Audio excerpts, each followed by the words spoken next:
Good morning, church. Pastor Craig here once again with a midweek greeting. Happy Wednesday to you. I'm here to share with you part 3 of the video series that the board has been putting together, sharing with you the results of a year and a half of prayer and discernment, a time in which the elders board was praying and asking the Lord, what are areas you want us to be growing in as a church? What are some things you want us to be working on as a church? And so we're using these midweek greetings to share with you the results of that discernment time.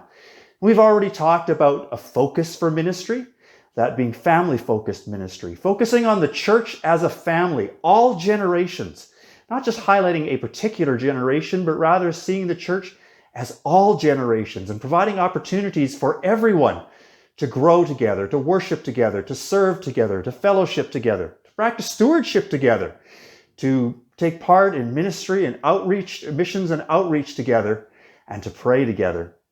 And it's our desire to see all ages not only having opportunities to do this with their people of their own age, but also exploring ways in which we can be doing that intergenerationally, seeing children praying for adults and serving alongside adults, seeing adults working with children in different ways. And so this is a focus that we believe God's calling us to have. Last week I shared about the vision and the values for the church. And this week I have the opportunity to share some of the decisions that have been made about the actual ministry structure. What are things going to look like? We've announced November 7th is our startup date. And so what is it going to look like? But before I share details about that, I'm going to ask Bob, one of our elders, to share a few thoughts with us about another one of our 4 areas of growth we believe God's calling us to focus on. The first week, we talked about discipleship. The second week, we talked about service. And this morning, Bob is going to talk to us about unity. And so I'd invite you to listen as Bob shares a few thoughts about what it means to be growing as a church family in the area of unity. Hello, my name is Bob Duncan. I'm one of the elders at Estevan Alliance Church. I want to talk to you today about unity.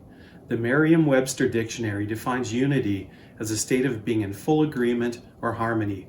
As I read that, a thought came to my mind.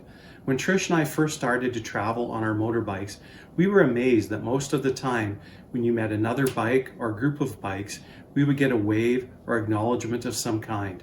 It didn't seem to matter what type of bike, young or old, man or woman, they were showing us that they were passionate about the same thing that we were. In Ephesians, we learn that unity means living together as brothers and sisters in Christ, no matter what difference we may have. The church at Ephesus was made up of people who were different in ethnicity, economic status, theological upbringing, and opinions and preferences.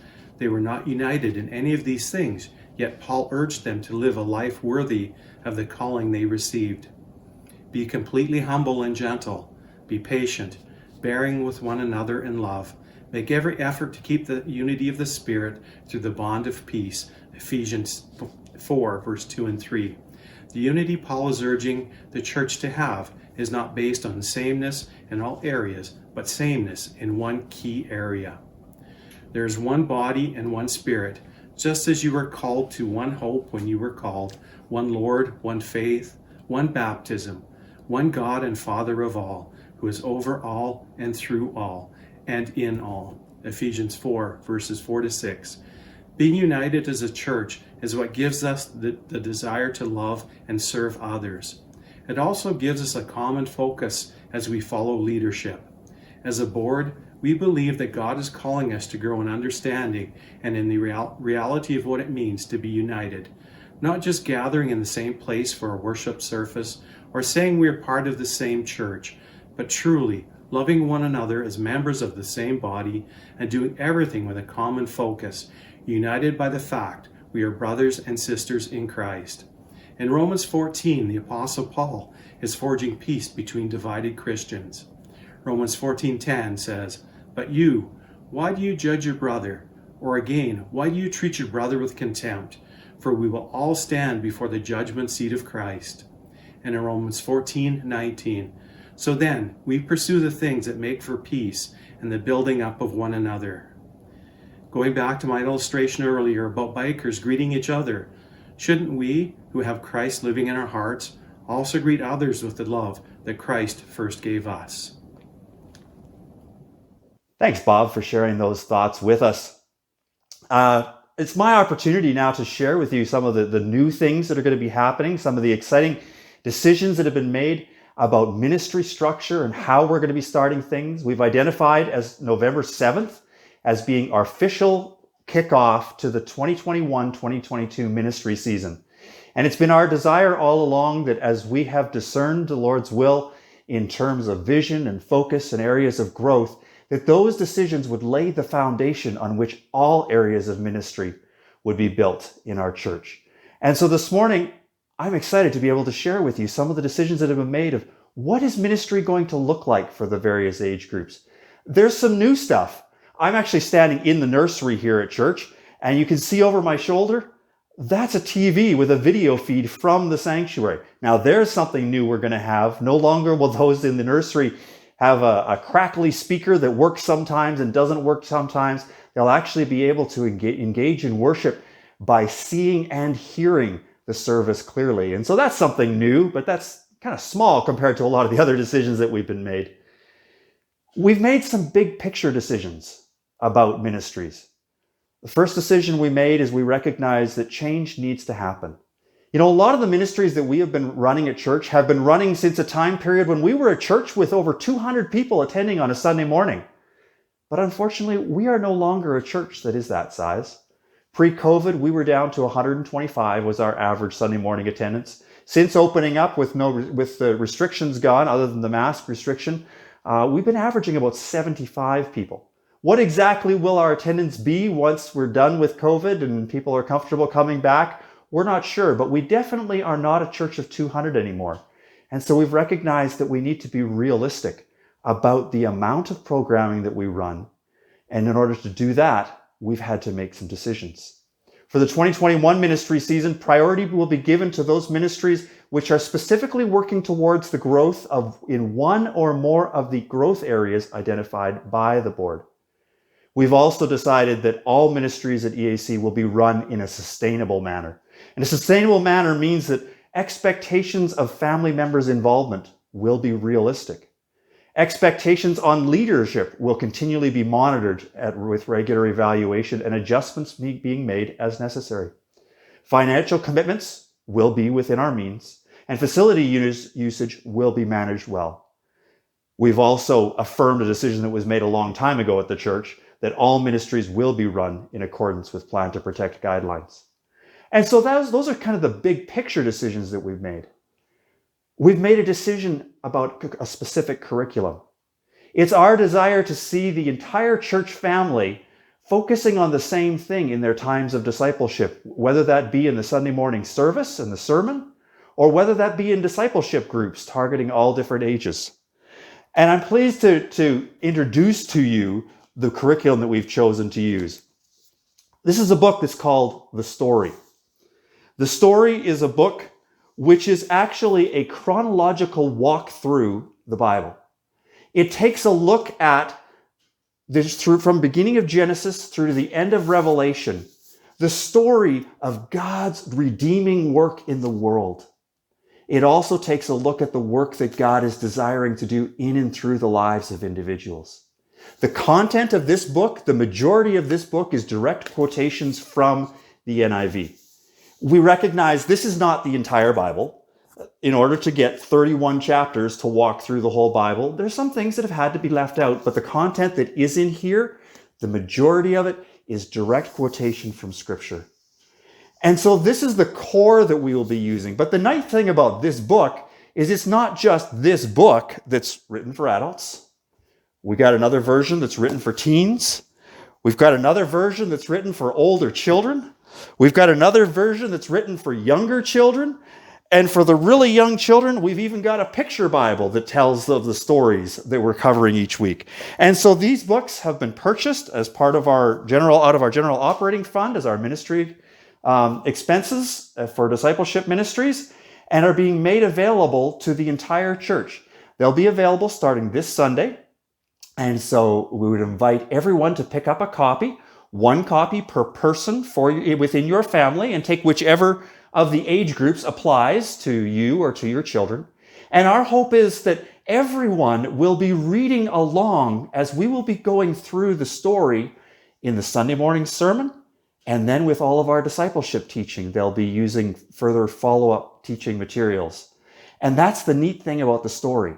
Not only is it a book with 31 chapters, not only does it give us an outline for sermons, it actually has resources that are available for all kinds of children's activities, for study materials for all ages. And so we'll be able to use this as a tool to guide us through the next ministry year. There is one other advantage to using a material like this at this time. It will provide some continuity during the time which I am off on medical leave. If you were taking part in the service last week, you will have heard the announcement that this Sunday is actually my last Sunday before I go on to medical leave. I actually will not even be in the building in person on Sunday. We'll be using technology to get my sermon that way. My immune system has dropped significantly, my pain levels have increased, and my fatigue has decreased, which is all a good thing because it means the chemo is working really well and I'm headed towards that stem cell transplant pretty quick. But with me being gone, this will give some tracks for the interim pastor to follow and will bring continuity to the ministry right throughout the ministry season. As far as programming decisions go, which I suspect is where a lot of people are saying, come on, pastor, get to the decision. I want to know what's happening with kids ministry. What's happening with youth ministry? Well, I'm excited to tell you that the board has made the decision that children's ministry will be consolidated to ministries that happen during the service on Sunday morning. This is not a decision that is so much based on which ministries were good or which were bad. It's not based on what has been working well or what hasn't. It was primarily based on that idea of being sustainable in ministry. And really, it's not that some ministries are getting shut down and others are keeping going. It really is a fresh start because all the ministry that happens on Sunday morning will be happening using the story. And so it will be completely different curriculum than has happened. The board would like to affirm those that have given leadership to children's ministry in the past. We appreciate so much the work that you have put into giving leadership for so many years. And please, please know that we love the ministry that you have done. We love seeing what God has done through them. And these decisions in no way reflect displeasure with any one ministry or anything like that. It was simply we had to evaluate how can we do children's ministry in a sustainable way.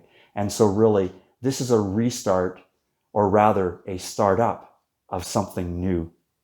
Children ages 4 to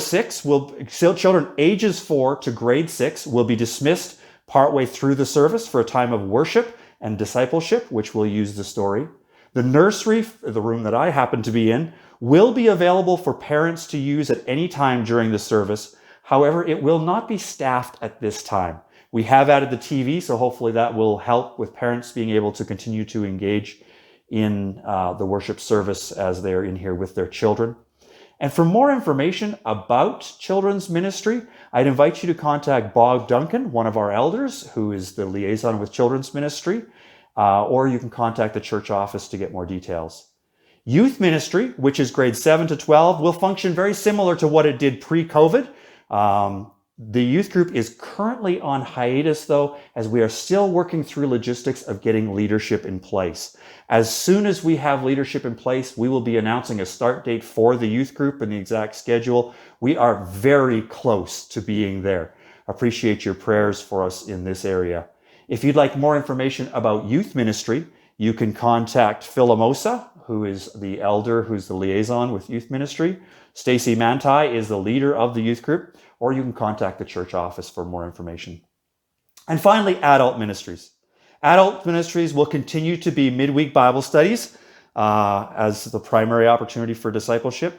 Currently, the Bible studies that we have confirmed in place are the women's Bible study on Monday evening, the men's Bible study on Tuesday evening. Note the date change. That day has just recently changed, so it is now Tuesday evening. The young adults Bible study meets on Thursday evenings, and other groups may be started throughout the year as leaders come forward or groups that just want to gather together get in place. But these are the groups that we currently have. Our seniors Bible study is currently on hiatus as we seek to find new leadership for it. and a start date will be announced as soon as leaders are in place. For information about the adult Bible studies, I invite you to contact Dan Jensen, who is the elder liaison with adult ministries, or you can contact the church office.